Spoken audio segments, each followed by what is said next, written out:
अपनी थोड़ी सी बात भी रखूंगी और एक भजन भी रखती हूँ कि हम सब सुख तो चाहते हैं, लेकिन वास्तव में सुख है कहाँ, उस चीज को नहीं पहचान पा रहे हैं।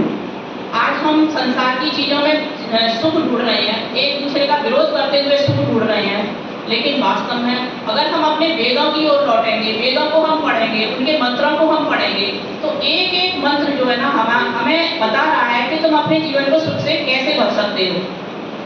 प्रत्येक मंत्र जब जब अध्ययन करने बैठो तो उसमें से एक एक जब भी पढ़ने बैठती हूँ मैं, तो हर बार उसका कुछ ना कुछ अलग मुझे समझ में आता है। तो प्रत्येक चीज है कि ना तुम जीवन में कैसे बढ़ सकते हो, किस प्रकार से अपने जीवन को सुखी बना सकते हो, यह परमेश्वर ने हमको वेदवाणी दी है कि पहले तुम ज्ञान प्राप्त करो और फिर तुम कर्म करो।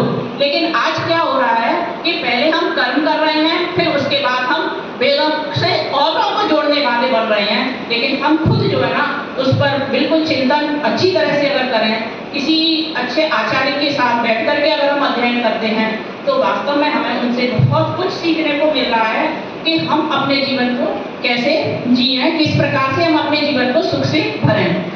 यज्ञ कर्म है, यज्ञ एक कर्म है, लेकिन ईश्वर की पूजा क्या है?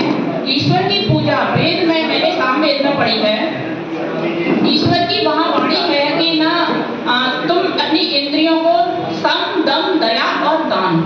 सम मतलब अपनी मन को अपने वश में करो, दम इंद्रियों का दमन करो, सम मतलब इंद्रियों को अपनी शांत करो और मन को एकाग्र करो। जो इंद्रियां हमारी इधर उधर भाग रही हैं, जब तक हम उनको अपने अंदर कंट्रोल नहीं करें, महर्षि दयानंद जी का तो यही कथन था कि सब वेदों से जुड़ो और अपने आप को जानो, सत्यता है क्या। तो जब हम अपनी इंद्रियों को इधर उधर ना भगा करके इस शरीर के लिए उपयोग में लाएंगे, तो कहीं ना कहीं हमें उससे सुख मिलेगा। दूसरी बात, दम मतलब मन जो है ना, उसको मन एकाग्र बहुत मुश्किल से होता है, वह इधर उधर भागता ही रहता है। अगर हम उसको अपने मन को कंट्रोल में करें, उसको जाने कि इसका काम क्या है, क्योंकि आत्मा को परमात्मा ने एक इतना अच्छा साधन दिया है जिसके द्वारा वो बहुत कुछ कर सकता है, बहुत कुछ। वह चाहे तो पतन की तरफ भी जा सकता है और वह चाहे तो उन्नति भी प्राप्त कर सकता है। इसलिए हम उस मन को जानने के लिए हमें वेदों के मंत्रों को जानना आवश्यक है। और तीसरी चीज दान। दान में मतलब कि एक तो धन का दान हो गया, लेकिन समय का दान, विद्या का दान, और भी जो हमारे पास विचार फालतू पड़े हुए हैं उनको भी हमें छोड़ना है, और अच्छी अच्छी चीजें हमें दूसरों को भी देनी है। तो दान के भी कई अर्थ होते हैं। और चौथी चीज है दया। दया मतलब ईश्वर ने यह बताई है कि हमें हर प्राणी मात्र के ऊपर दया करनी है।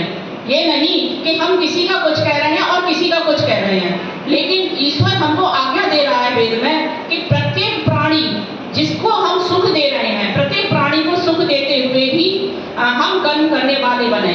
तो जिस कर्म के द्वारा हम सामने वाले को दुख सुख दे रहे हैं, वह प्रत्येक कर्म ही यज्ञ कहलाता है। यज्ञ कोई केवल एक यह क्रिया मात्र जो है वह यज्ञ नहीं है। यह यज्ञ तो है, सबसे बड़ी देव पूजा ये बताई गई है, लेकिन प्रत्येक वो कर्म जो प्रत्येक प्राणी को के हित में है, उसकी उन्नति करने वाला है, वह प्रत्येक कर्म ही यज्ञ कहलाता है। इसी यज्ञ को भी हमने मतलब महर्षि दयानंद जी ने देव यज्ञ कहकर के सबसे बड़ा यज्ञ कहा है कि इसके अंतर्गत भी दान, पूजा, संगतिकरण तीनों चीजों का समावेश होता है। तो सच बात यह है कि हम ईश्वर को जानें और फिर उसकी आज्ञा को मानें। हम एक दूसरे का कटाक्ष ये सब चीजें न करके हम यहाँ आर्य समाज के मंच पर अगर जुड़े हैं, तो ईश्वर के बारे में जानें कि ईश्वर हमको क्या आज्ञा दे रहा है, ईश्वर की आज्ञा के अनुसार हम उसका पालन कर पा रहे हैं या नहीं। हम पहले खुद कहते हैं ना, पहले हम आप सुधरें फिर औरों का सुधार करें। लेकिन आज हर व्यक्ति जो है ना, खुद सुख से भरे या ना भरे, लेकिन वह दूसरों की तरफ मतलब उंगली उठा रहा है, एक उंगली सामने करके चार उंगली अपनी तरफ उठा रहा है। तो इस चीज को हमें चिंतन करना चाहिए। मैं एक भजन और रखती हूँ आपके सामने।